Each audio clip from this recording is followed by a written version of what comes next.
On va poursuivre cet après-midi ensemble avec un nouveau sujet. On va s'intéresser aux plus jeunes cette fois-ci. La question que l'on va se poser est nourrir les plus jeunes. Comment l'alimentation dessine leur futur? Sensibiliser les familles, les écoles à l'importance d'une nutrition équilibrée devient aujourd'hui un enjeu crucial dans l'alimentation des jeunes.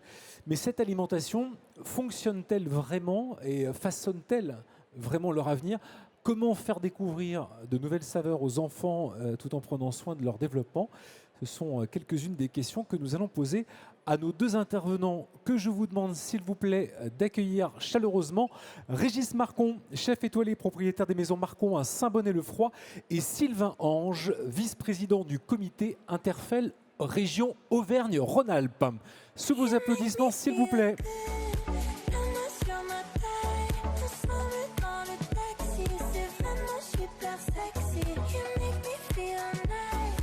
Prenez place. Vous avez un micro pour chacun. Vous voulez venir à côté de moi?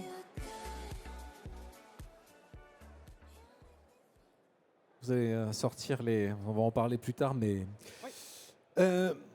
Sentez-vous à l'aise de répondre aux questions. Je ne vais pas forcément m'adresser plus à l'un qu'à l'autre. On va essayer de rendre ça très, très dynamique. Première question que j'ai envie de vous poser à tous les deux en matière d'alimentation des plus jeunes, de sensibilisation. Quelle est la place donnée à l'éducation alimentaire et notamment à l'école? Est-ce qu'elle existe? Régis, peut-être? Je pense qu'elle est primordiale. Vous savez, j'ai travaillé un petit peu sur la formation professionnelle et pas que. On apprend aux enfants à parler, on apprend aux enfants à lire, on les apprend à écrire et on devrait en même temps, et je trouve que c'est hyper important non seulement pour la santé, à leur apprendre à manger tout simplement, à bien se nourrir. Mais c'est un vaste projet, bien sûr, qui se fait dans tous les villages de France et villes de France, qui nous interpelle tous aujourd'hui. C'est pour ça d'ailleurs que vous êtes engagé il y a de nombreuses années dans ce rôle en fait d'aller sensibiliser les plus jeunes et puis aussi, je dirais assez largement le personnel, que ce soit les professeurs, enfin les maîtresses et maîtres d'école et puis tout le personnel qui régit la cantine. Hein. Oui, en fait, il y a eu deux déclics dans mon engagement actuel. Le premier, c'est de recevoir quelques chefs de cuisine au restaurant qui me disent « Ouais, mais nous, on est dans une cantine, on est dans un hôpital, on n'est pas au même niveau que vous. » Je dis « Mais vous vous trompez, on est dans le même métier. Forcément un peu différent, mais on est là pour nourrir des gens, pour leur donner du plaisir. » Et le deuxième déclic, c'est ma belle-fille qui simplement qui un jour me dit « Vous faites les fiers à Saint-Bonnet, il y a 5 restaurants, mais vous n'êtes même pas capable de nourrir la cantine. » Alors moi, quand on m'interpelle comme ça me pose question.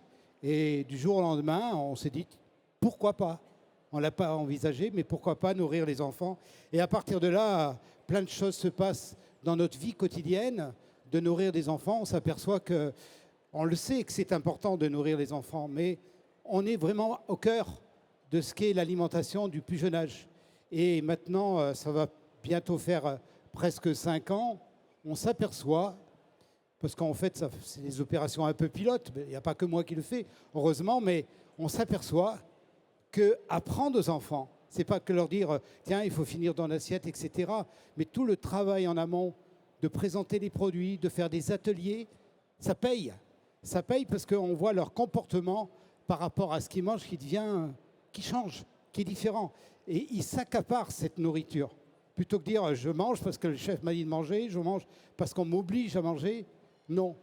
Moi, personnellement, à Saint-Bonnet, je vois qu'il y a, la plupart du temps, toutes les crudités sont mangées par les enfants, alors que ce n'était pas le cas il y a quelques années. Vous voyez, on est passé, et puis que le repas reste, je ne dis pas un moment de fête systématiquement, mais le cadre de la cantine est important. L'accompagnement, parce que quand on parle de cantine, c'est pas que le cuisinier, c'est les agents de service, c'est le produit en amont, c'est tout un ensemble. Ouais, on va en parler tout à l'heure. Je ne veux pas trop prendre la parole. Non, mais on va y revenir, on en parlera. Ouais, Sylvain Ange, vice-président du comité Interfel. Interfel, on rappelle ce qu'est Interfel pour les gens qui ne connaissent pas. Alors, c'est une interprofession, c'est l'interprofession des fruits et légumes frais. Voilà.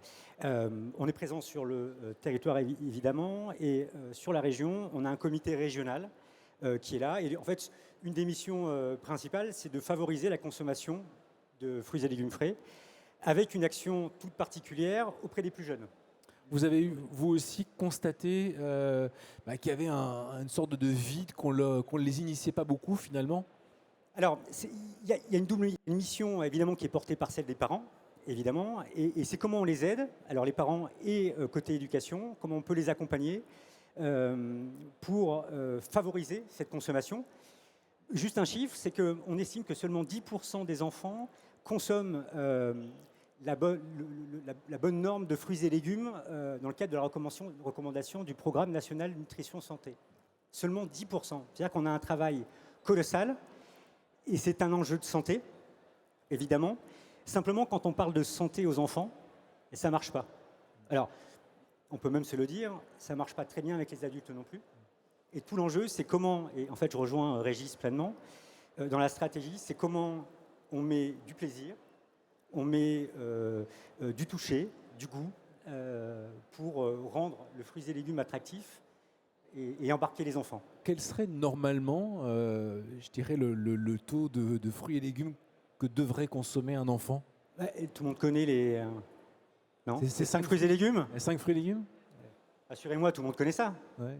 Merci, j'ai un soutien. Voilà, et on en est très loin, effectivement. Ouais, donc c'est 5 fruits et légumes par jour, et ça, c'est pas le... Pourtant, c'est vrai que ça ne semble pas grand-chose. Oui. Mais Régis sourit. Oui, je souris parce que c'est des annonces qui sont très bien d'ailleurs. Hein. Moi, je me vois mal manger, un enfant manger 5 fruits et légumes par jour. Ouais. Déjà, on ne comprend pas bien. Ouais. Ce qui est important, c'est comme dans tout type de formation, dans toute pédagogie, pour amener un enfant, pour amener un jeune à apprendre un métier, c'est rendre compréhensible ce qu'il a trait d'apprendre ou de connaître.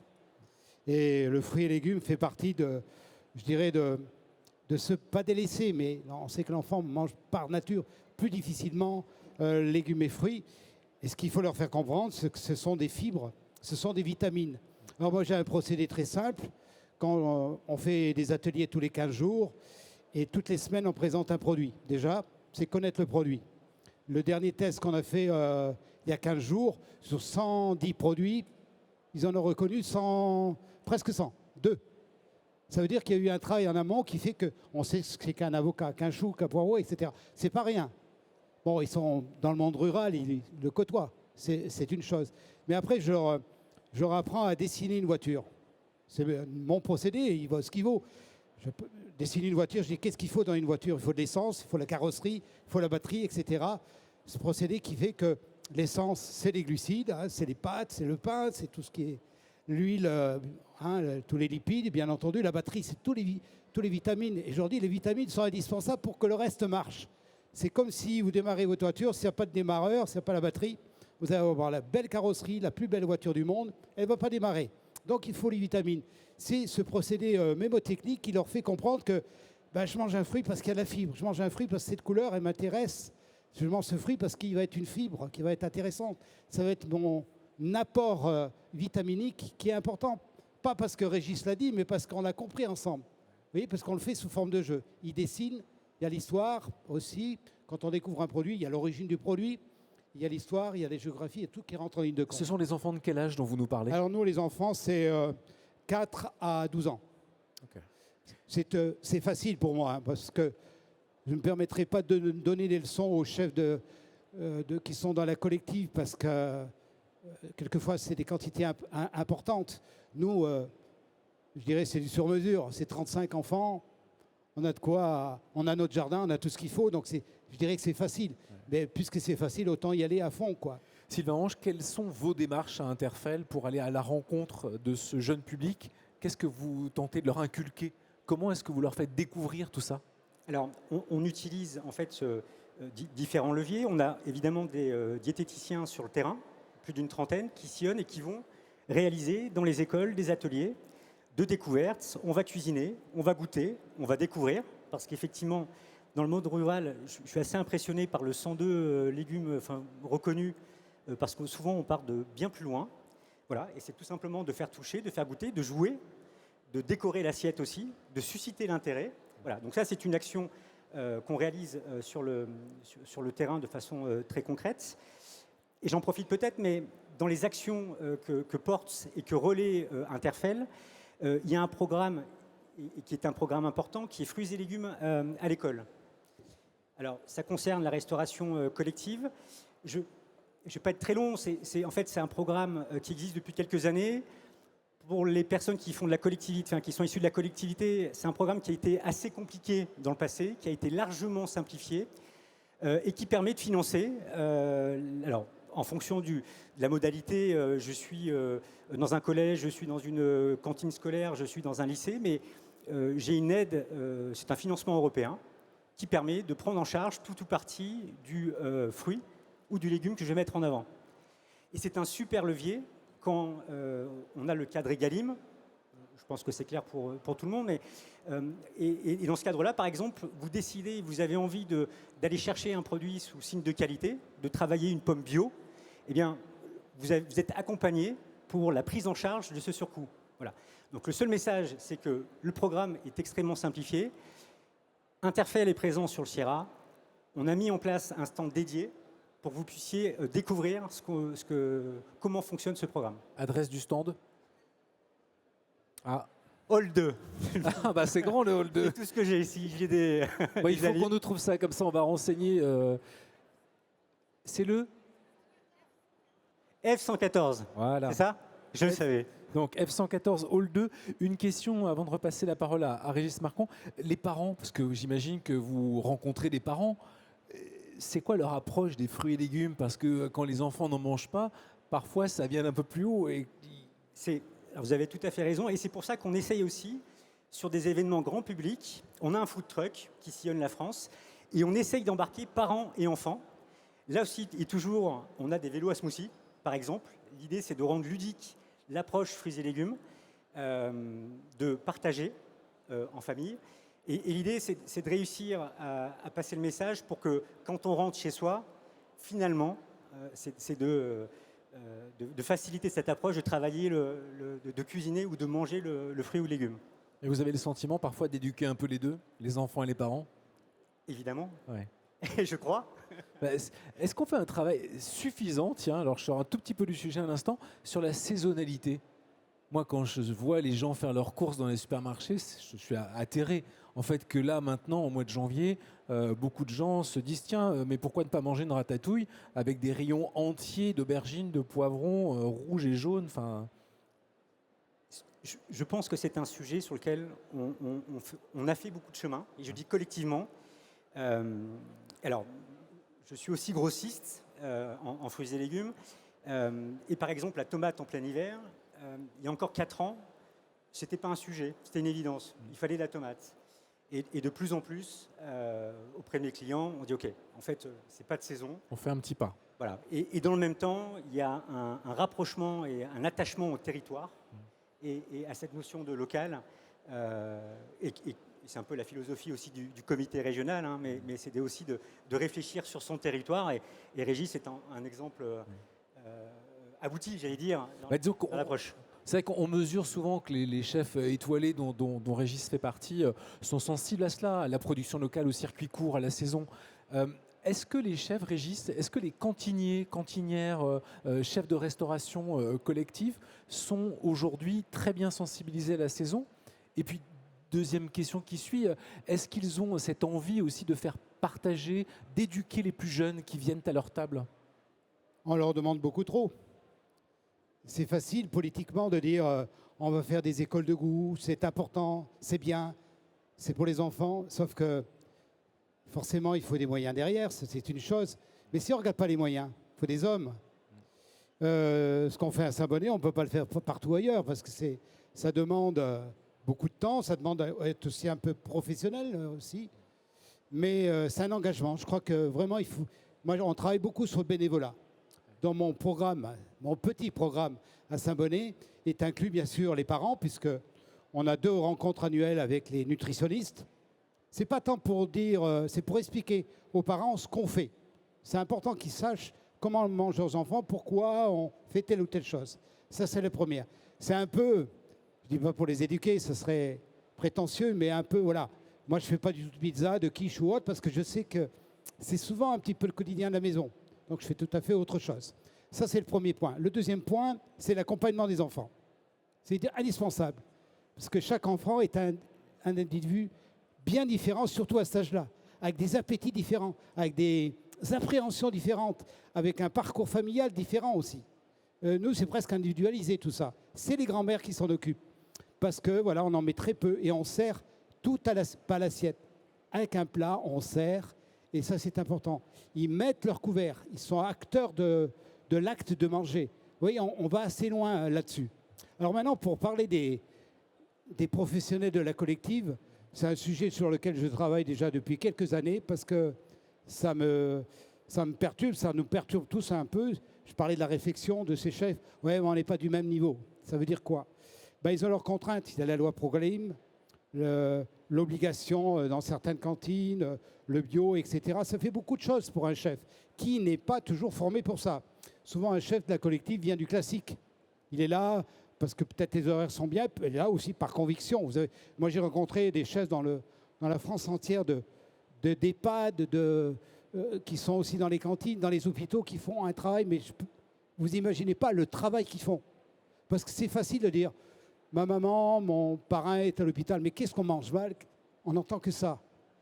Forcément, derrière, il y a d'abord la préparation, qui est des fois industrielle, pas toujours fait maison, qui derrière est portée par des gens du métier de service. Après, il y a l'accompagnement. Il y a aussi tout le classique des mixés, des hachés, etc. C'est un travail énorme. C'est ce pourquoi, d'ailleurs, je m'engage. Nous sommes en train de bâtir, ce n'est pas tant la structure qui est importante, mais de mettre en place la première école de cuisine collective en France, à Poitiers. Elle sera ouverte, j'espère, d'ici 1 an ou 2. Pourquoi? Ce n'est pas pour dire on va vous apprendre à cuisiner. Il y a des choses qui changent dans la cuisine. Comment cuisiner les grandes portions? Il y a aussi tout le travail de sourcing du produit aussi. S'adaptation avec du matériel, puisqu'on y engage aussi les cuisinistes pour rendre le travail du cuisinier beaucoup plus facile aussi. Il y a un travail aussi de compréhension de la nutrition. Il y a des cours de nutrition, ils sont incompréhensibles. Il faut que ce soit simple, la nutrition. C'est manger un petit peu de tout. Et l'adapter à une cantine, l'adapter à un EHPAD, l'adapter à un hôpital. C'est tout un travail. C'est le but de cette école, qui j'espère ne sera pas l'unique en France. Elle est là pour former, elle est là aussi pour encourager. Parce que retrouver, nous on l'a déjà démarré, cette école, dans des structures, ce n'est pas du jour au lendemain. On a vu ce qui était le plus important, c'est de mettre ensemble des chefs qui partent de leur expérience dans leur EHPAD, dans leurs hôpitaux. Ils se donnent des astuces, ils se confortent dans leur travail. Et c'est pour moi ça le plus important. Il faut les encourager. Est-ce qu'on connaît aujourd'hui, je dirais, la part d'artisanat dans la restauration collective? Elle est loin en moindre. Ah, ça. On a baissé l'année dernière sur tous les... Je parle seulement des hôpitaux de France. Je n'ai pas attaqué les EHPAD sur les études ni les cantines. On a baissé de 22% l'année dernière le fait maison dans les hôpitaux. Et ça prend de plus en plus de place. Alors, je ne critique pas l'industrie, bien sûr, de la collective qui ont leur structure, qui font un excellent travail, etc. Mais c'est moins évident. Quand il est reconnu que dans une structure, et c'est là que doit s'emparer à la fois les régions, à la fois l'État, bien sûr, et les départements, puisque les départements, c'est les collèges, les régions, c'est les lycées. Ils doivent s'emparer de ce sujet. Parce que c'est un sujet qu'ils évacuent parce que ça leur fait peur. C'est toujours compliqué. Ils n'ont que des contraintes. Et là, il faut les aider aussi. Il faut les aider à comprendre ce que c'est que nourrir des enfants, que nourrir dans les EHPAD. Là, s'ils touchent du doigt, ils vont comprendre qu'il y a un besoin, mais qui est urgent. Moi, je demande à chacun de parler de ça, parce que c'est urgent. Non seulement le débat sur les enfants, mais aussi sur les personnes âgées, sur les gens malades. Alors, je ne dis pas que ça va changer du jour au lendemain, mais on est dans un pays de la gastronomie. Il est quand même indispensable que nos anciens, que nos enfants mangent bien, et surtout apprennent à manger. Sylvain Ange, vous vouliez réagir? Oui, en fait, il y a le monde hospitalier avec des contraintes économiques assez fortes, on le sait. Côté éducation, en fait, c'est un choix politique bien souvent. C'est qu'est-ce que je veux mettre dans ma cuisine, quel budget je veux allouer. Et on a des collectivités qui ont réintroduit des légumeries et qui, plutôt que d'acheter de la pomme de terre, de la purée à réhydrater, passent 3 jours à la Parmentière pour faire de la purée. Et donc, il y a cette réalité-là aussi, mais c'est un choix qui bien souvent est politique. Voilà, c'était le message que je voulais souligner. C'est très important ce que tu dis là, parce que simplement le politique, on ne peut pas tout lui demander au politique. Mais s'il comprend, si on lui fait comprendre, s'il veut bien écouter aussi comment ça se passe, parce qu'il y a des communes qui font un travail incroyable, tu l'as dit. Il y en a qui commencent à prendre des terrains de déchiffrage, qui commencent à produire, donc ils ont leurs produits sur place. Mine de rien, c'est un coût moindre. Et puis c'est une qualité plus. Et puis c'est une façon de faire comprendre aux enfants ou à d'autres personnes qu'est-ce qu'ils mangent. Donc il y a plein d'initiatives qui peuvent être mises en place. Et le statut du cantinier et de la cantinière, j'aime bien dire cantinier, cantinière, il est anormal que ce soit des gens qui soient payés généralement ou embauchés à, comment dirais-je, à moindre temps. Parce que un repas de cantine, je prends de la cantine, mais ça pourrait être différent pour les EHPAD, c'est 4 repas par semaine, pardon. Lundi, mardi, jeudi, vendredi. Alors on dit, ouais, mais pour 4 jours, un plein temps, bah si, c'est un plein temps. Parce qu'il y a des préparations en amont, il y a le sourcing en amont. Et on peut demander à ces cantiniers et ces cantinières, et on le fait, on a un groupe pour ça déjà, qu'on forme, d'apprendre aux enfants à manger, mais pas à apprendre avec thé. Simplement leur dire, voilà, comment on peut faire des écoles, mettre en place des écoles de goût. On l'a fait dans l'Allier, on l'a fait dans la Haute-Loire. Et il y a des cantiniers qui le font sur leur plein temps, parce que le département a compris qu'il le fallait. Ouais, c'est un engagement vraiment, et un engagement politique, un engagement de l'homme, parce que vous parliez d'accompagnement, et c'est vrai que l'accompagnement, il ne peut pas se faire exclusivement vraiment sur le primaire, il faut qu'il aille un peu plus loin, hein, parce qu'on dit souvent que les enfants, il faut leur répéter assez longtemps pour qu'ils l'intègrent, mais c'est vrai que l'alimentation, on est tous, tous les enfants qu'on côtoie, on sait très bien qu'ils sont plus attirés par quelque chose de sucré, un bonbon, plutôt que par une courgette ou une carotte. Donc, Mais l'enjeu, c'est de commencer tôt. Et au plus tôt on commence, au plus on est efficace. Et malheureusement, il n'y a pas une solution unique dans l'approche. Et c'est la multiplicité des approches. Juste quand même, parce que je suis venu avec, mais je tiens à eux. Je ne sais pas si vous connaissez ces personnages. C'est Fruity Veggie. Pour ceux qui sont parents, je vous invite à brancher vos enfants sur Fruity Veggie. Vous avez alors notamment sur Gulli, vous allez retrouver, c'est des aventures assez extraordinaires. Ils ont des compagnons, c'est des super-héros. Voilà, et c'est aussi comme ça qu'on essaye d'embarquer les enfants dans l'univers du fruits et légumes avec une approche plus ludique et plus sympa. Bon, on comprend à vous écouter qu'il y a quand même un pouvoir politique qui doit agir encore plus qu'il ne le fait aujourd'hui pour sensibiliser, puis pour donner des moyens pour que la cuisine soit faite, de préférence faite maison, et qu'on ait aussi le temps d'accompagner l'éducation de ces enfants pour qu'ils découvrent, qu'ils aient envie. Et puis tiens, dernière question, alors, je fais une petite parenthèse, mais est-ce qu'il faut vraiment dire aux enfants de finir leur assiette ? Court, Régis, parce qu'on est bientôt... Oui, je vais essayer d'être court. Non, peut-être te répondre, j'ai pas la réponse comme ça. Il ne faut pas pousser les enfants. Il y a une limite. Il y en a 3 en ce moment que j'ai un peu en cible. Je ne suis pas tous les jours. Hein. J'ai un autre Régis qui est mon chef. C'est la façon d'être avec eux. Hein. Écoute, il ne reste que ça dans l'assiette. Franchement. Tu veux me faire plaisir? C'est tout simplement être bienveillant. Mais dès que ça force, ouais, ça sera le contraire. Hein. De toute façon, c'est le principe de la pédagogie. Hein. Merci à tous les deux. Avant de vous laisser partir, une ou deux questions dans le public. Si vous souhaitez poser les questions soit à Sylvain Ange, soit à Régis Marcon, vous levez la main. On va venir avec un micro. Pas de questions? Vous avez été complets, messieurs. Merci à vous deux. Battez-vous, surtout pour tout le monde, bien sûr, pour les enfants. C'est indispensable. En même temps, c'est l'avenir de notre gastronomie française derrière. Merci à tous les deux. Merci Régis Marcon, on peut les applaudir effectivement bien fort. Merci Sylvain Hanche, vice-président du comité Interfel Aura. Merci à vous pour votre attention durant nos échanges. On va faire une petite pause et on se retrouvera dans quelques minutes pour parler des enjeux de la filière agri-agro en France.